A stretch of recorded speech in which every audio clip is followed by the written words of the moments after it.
Praise the lord. యేసు నామమే జయము. మన రక్షకుడు, మన విమోచకుడైన యేసుక్రీస్తు పరిశుద్ధమైన నామములో అందరికీ వందనాలు. చిన్న ప్రార్థన ద్వారా ఉదయకాల వాక్య భాగం ధ్యానించుకుందాము. పరిశుద్ధుడ మహాగణుడు అనే దేవ యేసయ్య, నాయన మీకే వేలాది వందనములు, కృతజ్ఞత, స్తుతి, స్తోత్రం చెల్లించుకుంటున్నాను దేవ ఉదయకాలం ప్రభువ వాక్య భాగం ధ్యానిస్తుండగా వాక్య భాగం అర్ధమాటలు సహాయం చేసి మీ కృపలో బలపరిచి మీకు మాదిరిగా మమ్మల్ని నడిపించమని చిన్న ప్రార్థన యేసు నామములో అడిగి వేడుకుంటున్నాను తండ్రి. Amen amen.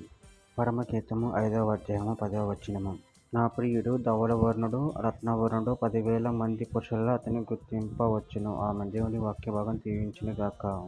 ప్రభునందు ప్రియులారా, ఇక్కడ వాక్య భాగంలో గమనించినట్లయితే నా ప్రియుడు ధవళవర్ణుడు రత్నవర్ణుడు 10,000 మంది పురుషులలో అతని గుర్తింపవచ్చును. అదేవిధంగా వాక్య భాగంలో గమనించినట్లయితే కీర్తన గ్రంథం 45వ అధ్యాయం 17వ వచనం. తరములన్నిటిను నీ నామము జ్ఞాపకముండునట్లు నేను చేయుదును, కావున జనములు సర్వకాలం నీకు కృతజ్ఞతాస్తుతులు చెల్లించెదరు. హెబ్రీయులకు రాసిన పత్రిక 7వ అధ్యాయం 26వ వచనం. పవిత్రుడును నిర్దోషి నిష్కలంకములను పావులలో చేరక ప్రత్యేకముగా ఉన్నవాడును ఆకాశ మండలము కంటే మిక్కిలి హెచ్చైన వాడునైనా ఇట్టి ప్రధాన యాజకుడు మనకు సరిపోయినవాడు. యెషయా గ్రంథం 59వ అధ్యాయం 19వ వచనం. పడమటి దిక్కునున్న వారు యెహోవా నామమునకు భయపడుదురు, సూర్యోదయ దిక్కునున్న వారు ఆయన మహిమకు భయపడుదురు. యెహోవా పుట్టించే గాలికి కొట్టుకొని పోవు ప్రవాహ జలములలో ఆయన వచ్చును.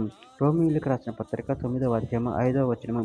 పితరులు వీరి వారు శరీరమున బట్టి క్రీస్తు వీరిలో పుట్టెను. ఆయన సర్వాధికారి అయిన దేవుడై ఉండి నిరంతరము స్తోత్రార్హుడై ఉన్నాడు. ఆమెన్. ఫిలిప్పీయులకు రాసిన పత్రిక 2వ అధ్యాయం 11వ వచనం. ప్రతివాని నాలుకే తండ్రి అయిన దేవుని మహిమార్థం యేసుక్రీస్తు ప్రభువును ఒప్పుకొనుట దేవుడు ఆయనను అధికముగా హెచ్చించి ప్రతి నామమునకు పైనామమును ఆయనకు అనుగ్రహించును.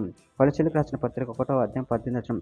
సంఘం అను శరీరమునకు ఆయనే శిరస్సు, ఆయనకు అన్నిటిలో ప్రాముఖ్యము కలుగు నిమిత్తం ఆయన ఆదియై ఉండి మృతుల నుండి లేచుటలో అది సంబూతుడాయెను. కీర్తన గ్రంథం 45వ అధ్యాయం 2వ వచనం. నరుల కంటే నువ్వు అతి సుందరుడవై ఉన్నావు, నీ పెదవుల మీద దయారసము పోయబడి ఉన్నది, కావున దేవుడు నిత్యం నిన్ను ఆశీర్వదించును. చివరిగా ఒక మాట. పరమగీతము 2వ అధ్యాయం 3వ వచనం. అడవి వృక్షంలో జలధార వృక్షం ఎట్లున్నదో పురుషులో నా ప్రియుడు అట్లున్నాడు. ఆనందభరితి నేను అతని నీడను కూర్చుంటిని, అతని ఫలము నా జీవహకు మధురము. ఆమె దేవుడి వాక్య భాగం దీవించిన కాక చిన్న ప్రార్థన చేసుకుందాము.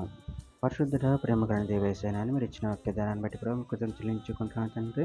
మీరే మాకు ప్రియులై ఉన్నారు ప్రభు, అందుని బట్టి ప్రభు కృతజ్ఞతలు చెల్లించుకుంటూ నా నిరంతరం మీ ప్రేమ కృపలు మమ్మల్ని బలపరచండి, స్థిరపరచండి, మీకు మాదిరిగా మమ్మల్ని నడిపించండి, మీ చిత్తం మా జీవితంలో జరిగించమని చిన్న ప్రార్థన యేసు నామములో అడిగి వేడుకుంటున్నాను తండ్రి. Amen amen amen.